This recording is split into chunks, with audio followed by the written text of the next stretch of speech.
Hello YouTube, this is Cobra22 here. Welcome back to another single ship discussion for Star Wars X-Wing miniatures. In this series we take a look at single ship builds and discuss their competitive viability in the Star Wars X-Wing miniatures game. Tonight, we just recently did another X-Wing pilot by the name of Wedge Antilles. Today we are looking at the man who destroyed the Death Star, Luke Skywalker, who later becomes the last remaining Jedi, and then of course, if you've by now most people have seen the movie, who now goes into hiding because of, well, Kylo Ren pretty much betraying him and killing off all his apprentices and turning to the dark side. And his ship of choice is the like with Wedge is the Incom T-65 X-Wing, the fighter that destroyed the Death Star.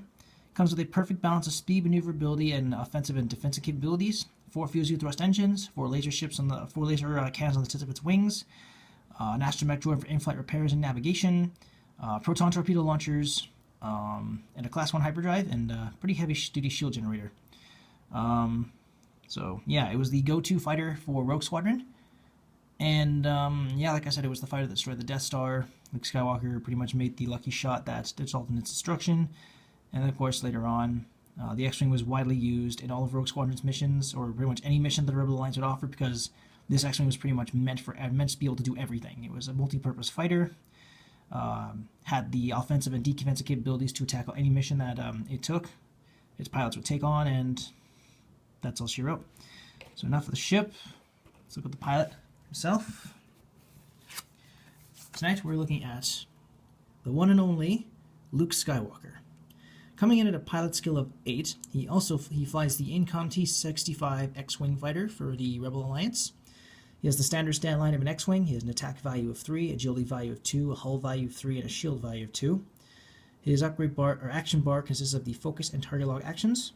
Costs 28 points to field. And his upgrade bar consists of an elite upgrade, a warhead upgrade, an astromech upgrade, as well as an unlisted Thailand modification. His pilot ability reads, when defending, you may change one of your focus results to an evade result. So Luke Skywalker is more of a defensive fighter. He's kind of going to be lagging behind a bit the rest of the guys, and taking full advantage of the fact that if you get at least one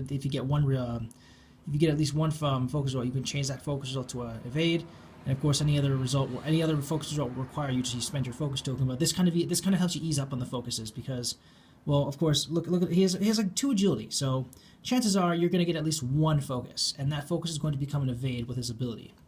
So like I said, Luke is primarily a defensive fighter, but that doesn't mean you can't outfit it with some offensive capabilities as well to help kind of make up for the lack of focus. For starters, the modification I've chosen for him will be an experimental interface, which comes in at a squad point cost of 3, and it reads, once per round, after you perform an action, you may perform 1 free action from an equipped upgrade card with the action header icon, then receive a stress token. So how this works is basically it's a push a limit for upgrade cards rather than actions. And this applies to upgrade cards like marksmanship, expose, those are the two that come to the top of my head, but yeah, it's basically a push limit for those kinds of cards. You take an action, and then you can do a second action from an upgrade card, and you'll receive a stress token. So it costs about the same. One difference is not an elite upgrade, it is a modification, so kind of watch out for that. For his elite upgrade, as I said, I've given him marksmanship. This will kind of make up for the fact that he won't be taking many focus actions, because for a squad point cost of 3, it reads, when attacking this round, you may change one of your focus results to a critical result and all of your other focus results to hit results. So basically this is a souped up focus. This right here is a souped up focus result. You can take your focus basically how this works is you can take a focus action and then you can experimentally interface with marksmanship. That way every focus result you get will result in at least 1 critical and the rest being hits, and you can save your actual focus for when you're defending. So again, offensive as well as defensive. Luke is going to be hanging back a bit. But of course, with marksmanship combined with experimental interface, this will give him some bite to add to his bark. Also, adding to his bark, we have proton torpedoes as his warheads.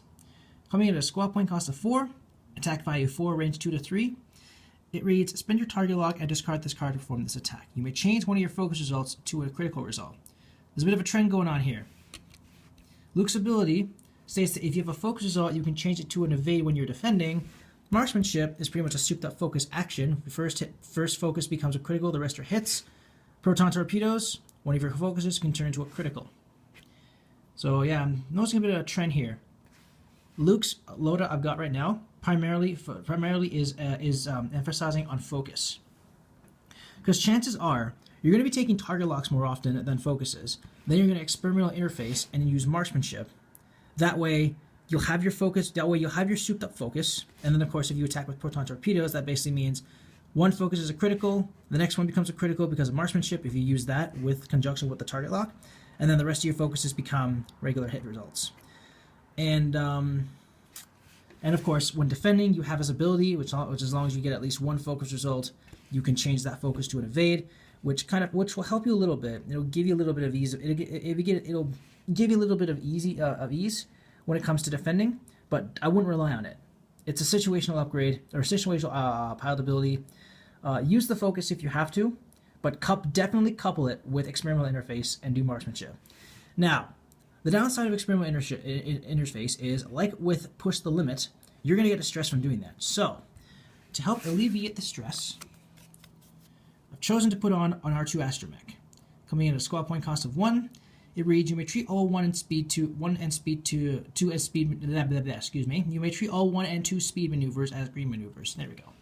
So basically this allows Luke more flexibility when dealing with stress and dealing with the stress that is brought on by experimental interface.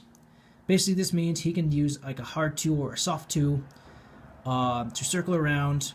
Then of course he can use focus marksmanship or target lock marksmanship and get the stress again, but this makes it so that he has an easier time getting rid of the stress. So how I would use Luke Skywalker is, like I've stated before time and time again, Luke is meant to be, I think with his ability, Luke is a defensive fighter. So he's not going to be the guy who's rushing in. That's kind of more like Wedge's thing. I would say if you were going to pair those two together, Wedge would be rushing in and attacking up as close as he could, taking advantage of his ability, whereas Luke Skywalker would be the guy lagging behind a bit. He would be focusing primarily on using experimental interface to get that marksmanship as well as a target locker focus. Attacking from a distance with his proton torpedoes to add extra critical damage to his marksmanship. And then of course for the stress, he has an R2 Astromech to help get rid of it and stay relatively stay in the fight. And problem with the X-Wings is they're incredibly fragile. They only have 5 hit points apiece. They have 2 hull, 3 shield, or 2 shield, 3 hull. Sorry, thinking of the E-wing. And their agility value is kind of average at best. So, Luke, you're going to want to defend at range 3 as much as possible. Stay as far away as you can from the enemy. But if worse comes to worse, if you're planning to joust with them, get as close as you can. Get that extra attack value, and make sure that you use your torpedoes before you do that, because these are meant to be used at long range. Other than that, that's how I would use Luke Skywalker.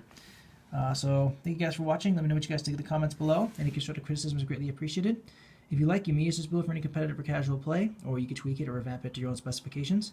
Thank you guys so much for watching. This is Corbin22 signing off.